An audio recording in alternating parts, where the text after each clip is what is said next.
ప్రభువైన యేసుక్రీస్తు నామములో మీ అందరికీ శుభాలు తెలియజేసుకున్నాను. దావీదు కుమారుడైన సొలొమోను యెరూషలేము చుట్టూ ప్రాకారాలు కట్టించాడని బైబిల్ చెప్తుంది. అవి సుమారు 40 అడుగులు ఎత్తు, 8 అడుగుల వెడల్పు. ఈ ప్రాకారాలు కట్టించిన తర్వాత ప్రాకారాలకు 12 గుమ్మాలు నిలువబెట్టించాడని కూడా బైబిల్ చెప్తుంది. వీటిలో 8 చాలా ప్రాముఖ్యమైనవి. ఈరోజు ఒక గుమ్మం గురించి మాట్లాడుకోబోతున్నాం, ఎందుకంటే బైబిల్ దానికి చాలా ప్రాముఖ్యత ఇస్తుంది. ఆ గుమ్మం పేరు తూర్పు గుమ్మం. ఇంగ్లీష్లో ఈస్టర్న్ గేట్ అంటారు, దాన్నే గోల్డెన్ గేట్ అంటారు, దాన్నే మెర్సీ గేట్ అని కూడా అంటారు. బైబిల్ ఈ గుమ్మానికి చాలా ప్రాముఖ్యత ఇస్తుంది. గుమ్మం గురించి బైబిల్లో చాలా వివరణ కూడా ఉంది. ఎందుకంటే యేసుక్రీస్తు యెరూషలేము జయప్రవేశం చేసినప్పుడు, అంటే దీన్ని మనం సులువుగా అర్థం చేసుకోవడానికి మట్లాదివారం రోజు, అంటే యేసుక్రీస్తు గాడిదెక్కి యూదులందరూ యేసుక్రీస్తును ఒక రాజుగా, ఒక మెస్సయ్యగా ఆయన్ని అనుకుని ఆయన్ని యెరూషలేములోకి ఆహ్వానించే సమయం మనం గుర్తు తెచ్చుకున్నట్లయితే, ఆయన గాడిదెక్కి ఊరేగింపబడుతూ ఈ గుమ్మం గుండానే, అంటే తూర్పు గుమ్మం గుండానే యెరూషలేములోకి ప్రవేశించాడని బైబిల్ చెప్తుంది. యేసుక్రీస్తుని రాజుగా వాళ్ళు భావించి వాళ్ళు యెరూషలేములోకి ఘనంగా ఆహ్వానించారు. అందుకనే కర్ణమడి మనం పాటలో చూసినప్పుడు, కర్ణమడిలో సినిమాలో ఒక పాటలో యూదుల రాజా యేసన్న అనే పాట కూడా ఉంటుంది. ఎందుకంటే యేసుక్రీస్తును ఒక రాజుగా వాళ్ళు భావించారు. యేసుక్రీస్తు మాకు రాజు అయి ఉంటాడు, మాకు శాంతి సమాధానం ఇస్తాడు, సమాధానకర్తగా ఉంటాడని వాళ్ళు భావించి వాళ్ళు యేసుక్రీస్తును అలాగా మట్టల ద్వారా, లేకపోతే ఖర్జూర మట్టల ద్వారా చీరల కింద పరిచి పాటలు పాడుతూ ఆయన ఆహ్వానించడం అనేది జరుగుతుంది. ఆ రోజు యేసుక్రీస్తు ఈ గుమ్మం గుండానే యెరూషలేములో ప్రవేశించాడు. అయితే బైబిల్లో ఒక మాట ఉంది, ఏంటంటే అది యెహెజ్కేలులో ఉంది. ఒకసారి మనం ఆ లేఖనాలు మనం చూసినట్లయితే యెహెజ్కేలు 44వ అధ్యాయము 2వ వచనంలో ఈ మాట ఉంటుంది. అంతటి యెహోవా నాతో ఈ మాట సెలవిచ్చాను, ఇజ్రాయేల్ దేవుడైన యెహోవా ఈ గుమ్మం ద్వారా ప్రవేశించాను గనుక ఏ మానవుడును దాని ద్వారా ప్రవేశింపబడకుండానట్లు ఎన్నడూ తీయబడకుండా అది మూయబడి ఉండును అని ఒక మాట. అంటే యేసుక్రీస్తు లేదా దేవుడే ఈ గుమ్మం గుండా ప్రవేశించాడు కాబట్టి యెహెజ్కేలుతో దేవుడు ఒక మాట అన్నాడు, ఏంటంటే ఆ గుమ్మం గుండా దేవుడు లోపలికి ప్రవేశించాడు కాబట్టి ఆ గుమ్మం ఎప్పటికీ తీయబడదు, ఎవరు ఆ గుమ్మం గుండా ప్రవేశించరో ఆ గుమ్మం మూయబడుతుంది అని బైబిల్లో రాయబడి ఉంది. మనం ఒకసారి జరిగిన చరిత్ర ఆలోచించినట్లయితే, యేసుక్రీస్తు భూలోకంలో జీవించాడు. జీవించిన తర్వాత ఆయన శిలువ మరణం పొందాడు. తిరిగి దేవుని దగ్గర చేరుకున్న తర్వాత క్రీస్తు శకం 70 సంవత్సరంలో టైటస్ అనే రోమన్ చక్రవర్తి యూదుల మీదకి దండెత్తి వచ్చి మొత్తం మందిరాన్ని, లేకపోతే గోడల్ని, యూదులందరినీ చిత్రహింసలు పెట్టి యూదులు యూదా దేశంలో లేదా ఇజ్రాయిల్లో ఉండకుండా వారిని తరిమేయడం అని జరిగింది. అప్పుడే యూదులు ప్రపంచం అంతటా చెల్లాచెదరైపోయారు. అంటే ఆ సమయంలో యెరూషలేము చాలా దెబ్బతింది, ప్రత్యేకించి గోడలు, గుమ్మాలు కూడా దెబ్బతిన్నాయి.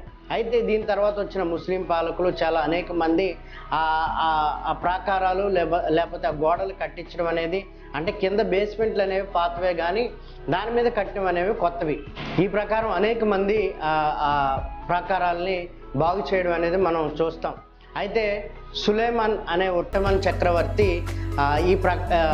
ఈ తూర్పు గుమ్మాన్ని కట్టించడం, అయితే ఆ కట్టించిన సమయంలోనే ఇతను ఏం చేశారంటే ఆ తూర్పు గుమ్మాన్ని ఓపెన్గా ఉంచకుండా క్లోజ్ చేయడం అనేది జరిగింది. ఎందుకంటే ఒకటి బైబిల్లో రాయబడి ఉంది, ఈ గుమ్మం ఎప్పటికీ తెరవబడకూడదు, ఏ మానవుడు దీని గుండా ప్రవేశించకూడదని బైబిల్లో ఏ రీతిగా రాయబడి ఉందో అలాగే ఒక వాగ్దానం ఉంది, ఏంటంటే యూదుల రాజు లేకపోతే మెస్సయ్య ఈ గుమ్మం గుండానే ప్రవేశిస్తాడనే ఒక ప్రాఫెసీ, ఒక ప్రవచనం ఉంది. కాబట్టి అది అతను తెలుసుకొని ఏ రోజుకైనా నా యొక్క పదవికి గండం ఉంది, లేదా ఆ యూదుల రాజు లేకపోతే మెస్సయ్య ఈ గుమ్మం గుండానే ప్రవేశిస్తాడు కాబట్టి దాన్ని నేను అడ్డుకోవాలని ఒక రకంగా తాను అడ్డుకుంటూనే బైబిల్లో రాయబడిన ప్రవచన నెరవేర్పు కోసం దేవుడు అతను వాడుకున్నాడు.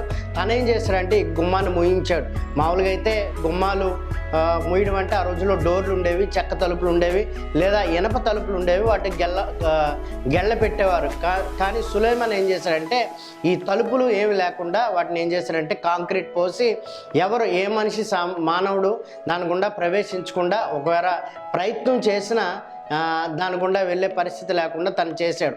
అయితే వేలే కాదు కానీ అనేక సార్లు ఈ గుమ్మాలు ఓపెన్ చేయాలనే ప్రయత్నం చేశారు. కొంతమంది ముస్లింలు అయితే ఈ గుమ్మాన్ని ఓపెన్ చేద్దాం, దీన్ని వాడదాం అనే ఆ ప్రయత్నం చేసే సమయంలో వాళ్ళు దాన్ని డిస్మాంటిల్ చేద్దామనే ప్రయత్నంలో ఒకరోజు దానికోసం పూనుకునే సమయంలో అప్పుడు వరకు వాళ్ళ చేతిలో లేకపోతే వాళ్ళ ఆధీనంలో ఉన్న యెరూషలేం పట్టణము ఆ ఒక్క రోజులోనే ఎప్పుడైతే వాళ్ళ ప్రయత్నం మొదలుపెట్టిన ఒక్క రోజులోనే వాళ్ళ నుంచి పవర్ వెళ్ళి బ్రిటిష్ చేతిలోకి వెళ్ళిపోయినట్టు చరిత్ర మనం గమనించవచ్చు. అంటే బైబిల్లో రాయబడిన వాగ్దానం అక్షరాల జరగడానికి అనేక మందిని దేవుని వాడుకోవడం అనేది మనం చూస్తున్నాం. అయితే బైబిల్లో ఇంకో మాట ఉంది, ఏజ్గేల్లో ఇంకో మాట ఉంది. ఏంటంటే చూద్దాం, ఇది ఏజ్గేల్ 43వ అధ్యాయంలో 4వ వచనంలో ఉంటుంది. తూర్పు తట్టు చూచు గుమ్మం మార్గమున యెహోవా తేజో మహిమ మందిరంలోనికి ప్రవేశించెను. అంటే యెహోవా మహిమ తూర్పు గుమ్మం గుండా మందిరంలోకి ప్రవేశిస్తుందని ఒక ప్రవచనం మళ్ళీ ఏజ్గేల్ 43లో రాయబడి ఉంది.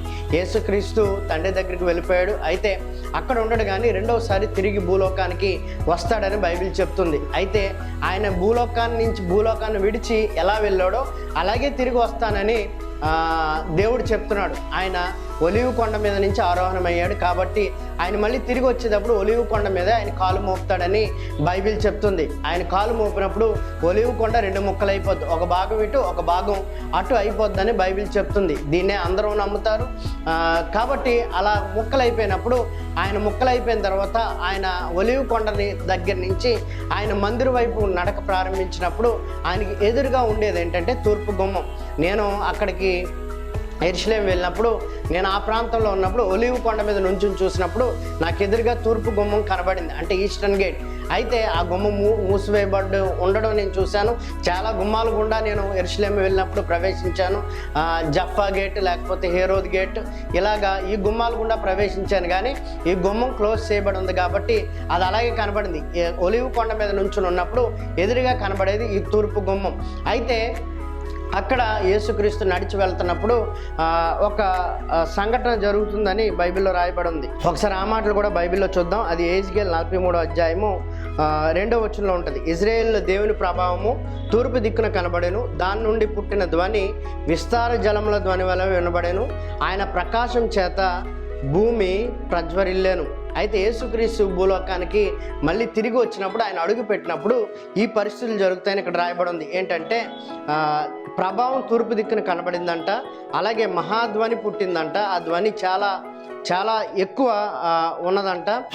అది యేసుక్రీస్తు ఒలీవ కొండ మించి దిగుతున్నప్పుడు లేకపోతే దిగి నడిచి వెళ్తున్నప్పుడు ఇలాంటి ఒక భయంకరమైన వాతావరణం ఏర్పడినప్పుడు అప్పుడు వరకు మూయబడిన తలుపులు యేసుక్రీస్తు అడుగు పెడుతుండగా ఎప్పుడైతే కొద్ది దూరంలో ఆ తూర్పు గుమ్మానికి యేసుక్రీస్తు దూరంలో నుంచుని ఉన్నాడో రెండోసారి వచ్చినప్పుడు ఆ గుమ్మాలు ఆటోమేటిక్గా తెరుచుకుంటాయంట. అంటే అది చెక్కతో చేయబడినాయండి, రాళ్లతో పెట్టనీయబడిన గుమ్మాలు అయినవ్వండి, లేకపోతే ఇనుముతో చేసిన గుమ్మాలు అవనియండి, ఏ గుమ్మాలైనా సరే యేసు ప్రభు పాద స్పర్శ తాగ్గానే యేసుక్రీస్తు రెండవసారి వచ్చాడని ఆ గుమ్మాలు గుర్తెరగగానే ఆటోమేటిక్గా గుమ్మాలు తెరుచుకుంటాయంట.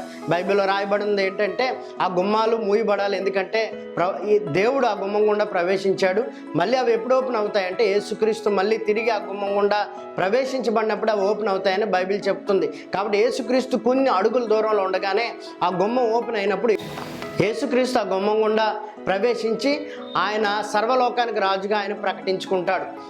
అప్పుడు 24వ కీర్తనలో రాయబడిన ఒక ప్రవచనం నెరవేరుతుంది. ఏంటంటే ఆ ప్రవచనం, గుమ్మములారా మీ తల్ల పైకెత్తుకొనుడి, మహిమగల రాజు ప్రవేశించినట్లు పురాతనమైన గుమ్మములారా మీ తల్ల పైకెత్తుకొనుడి. ఈ మాటని అర్థం చేసుకోవాలంటే మనకి ఈ విషయం తెలిసి ఉండాలి. ఎందుకంటే ఆ రోజుల్లో గుమ్మాలు ఎందుకు ఉండేవంటే మనుషులను ఆహ్వానించడానికి, మనుషులు వాటి గుండా ప్రయాణించేవారు. కానీ ఎప్పుడైతే ఆ గుమ్మం ముయ్యబడి ఉన్నాయో ఆ గుమ్మం నిజంగా మనుషులై ఉంటే, ఆత్మలై ఉంటే బాధపడేవి. ఎందుకంటే రోజు అనేక మంది మనుషులు మేము చూసేవాళ్ళం, కానీ మేము అలాగా ఎందుకు పనికిరాని వాళ్ళుగా ఇలా మూయబడి ఉన్నాం అనే బాధతో అవి వంచుకున్నాయని మనం ఆలోచించుకున్నట్లయితే ఎప్పుడైతే యేసుక్రీస్తు మహిమతో రెండోసారి వచ్చినప్పుడు వాటికి ఆనందం కలిగి మహిమగల రాజు మీ గుండా ప్రవేశిస్తున్నాడు కాబట్టి ఇన్నాళ్ళు మీ బాధ తొలగించబడుతుందనే ఒక మాట, ఒక అర్థవంతమైన మాట చెప్పబడినప్పుడు అవి తలెత్తుకొని అవి పగిలిపోయి లేకపోతే యేసుక్రీస్తుకు ద్వారం ఇవ్వడం అనేది, లేకపోతే చోటు ఇవ్వడం అనేది, ఆయన ఆహ్వానించడం అనేది మనం ఇది చూస్తున్నాం. మనం దీన్ని ఎలా అర్థం చేసుకోవాలి, లేకపోతే దీని నుంచి మనం ఏం నేర్చుకోవాలని ఆలోచించినప్పుడు చాలామంది అంటారు, మాకు అన్ని దారులు మూసిపోయండి, ఏది కలిసి రావట్లేదండి, ద్వారాలన్నీ మూసిపోయనే మాటలు మనం చాలాసార్లు వింటూ ఉంటాం. అనేక సార్లు మనం అన్నిటినీ మన ఇంటికి ఆహ్వానిస్తాం, కానీ దేవుణ్ణి మనం ఆహ్వానించే పరిస్థితుల్లో ఉండవు, లేకపోతే దేవుడికి సంబంధమైన విషయాల్ని మన ఇంట్లో ఉండే పరిస్థితులు ఉండవు.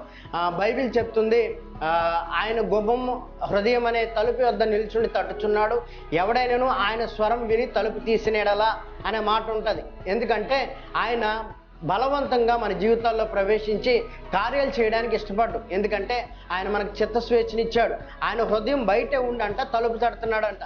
ఎవరైనా ఆయన స్వరం విని తలుపు తీస్తే ఆయన లోపలికి వచ్చి వాళ్ళ జీవితాల్లో కార్యాలు చేస్తాడంట. ఆ గుమ్మాలు కొన్ని సంవత్సరాలుగా అలా ఉండిపోయాయి, కొన్ని సంవత్సరాలుగా గుమ్మాలకు పని లేదు.